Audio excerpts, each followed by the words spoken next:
The Classical Style by Charles Roson. Beethoven, 2. In the G major piano concerto, Beethoven transforms the tonic triad into a dissonance, a striking departure from its typical consonant nature. Through rhythmic manipulation and without modulating, he creates tension within the tonic chord, demanding resolution to the dominant.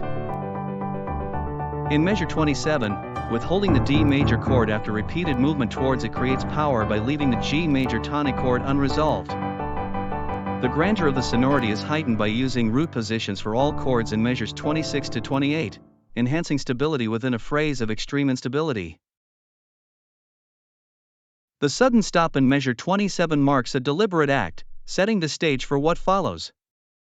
Beethoven's precise execution of acceleration and ritardando showcases his mastery over rhythmic articulation.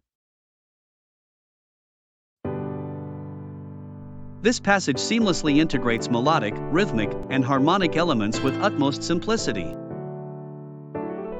The alternating tonic and dominant chords, fundamental to tonal works, are evident.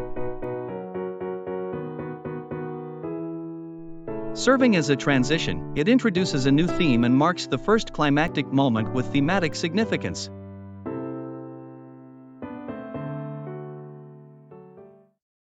Beethoven's return to classical principles. Beethoven's personal style was rooted in the use of simple themes. His music evolved over time, but traditional division into three periods is a fiction for analysis. Beethoven's third and fourth piano concertos are a prime example of his return to classical principles. Heavily influenced by Mozart, the C minor concerto is full of Mozartian reminiscences. The completely separate orchestral exposition in Beethoven's early concertos became an embarrassment. Later composers, like Schumann, fused the two expositions into one. Beethoven's earlier works had a diffuse form that he found unacceptable by 1808. In the fourth piano concerto, he resurrected Mozart's practice and transformed it into a more fluid style. The concerto features direct imitations of Mozart's classicizing style, but the principles of large-scale construction are now Mozart's. Beethoven renounced the double sonata exposition of his earlier concertos in favor of a more dynamic presentation of the material. One of the most original effects in the fourth piano concerto is the entrance of the piano in the first measure of the work. This immediately brings to mind the opening of Mozart's K. 271, where the piano enters in the second measure in direct answer to the opening orchestral motif. Beethoven's piano entrance in the development quotes Mozart's C major concerto but abruptly changes key, creating initial confusion before becoming clear later. Beethoven was inspired by Mozart's imaginative and radical conceptions, while Hummel started from the most normative ones. This is evident in the finale of his G major concerto, which makes masterful use of Haydn-esque devices. The slow movement of the G major concerto is comparable to the adagio introduction to the finale of Mozart's G minor quintet. It stays so close to the tonic E minor that it is to be conceived almost as an expanded E minor chord. Beethoven's Eroica Symphony.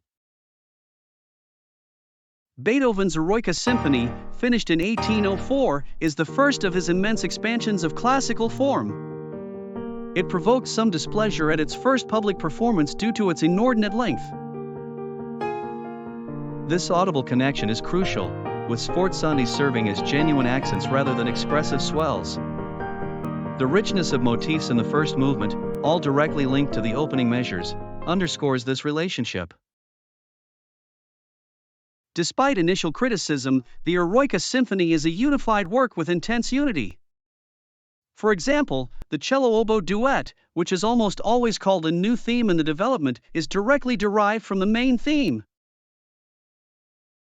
The motifs, including those related to the first theme, contribute to an extraordinary continuity throughout the piece. While the exposition's complex structure may initially challenge comprehension, it adds depth to the music. The Controversial Symphony No. 3. Beethoven's Symphony No. 3 was a controversial piece at its first performance. critics compared it to a mass of unconnected and overloaded ideas.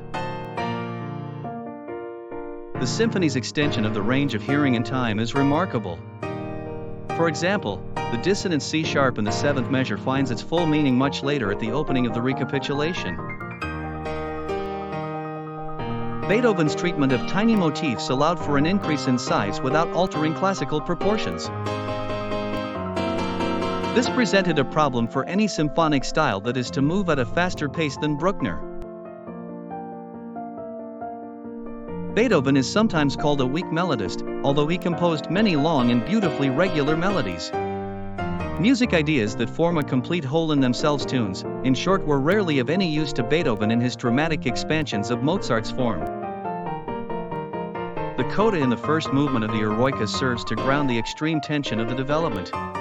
It balances the development and gives the movement a satisfactorily closed form. The significance of repeats in classical music. In the Baroque period, repeats were used to accentuate the regularity of a dance form. In contrast, the classical period saw repeats as an essential part of the proportions and balance of tonal areas. Beethoven briefly considered omitting the repeat of the exposition in his Fifth Symphony. However, he later realized that the repeat was essential to the overall structure and meaning of the piece. Mozart and Haydn also used repeats to add significance and weight to their pieces. In fact, the second half of Mozart's G minor symphony gains more interest when repeated. The use of repeats is not a rule, but rather a question of significance and meaning. It can make a significant difference in the overall effect of a piece.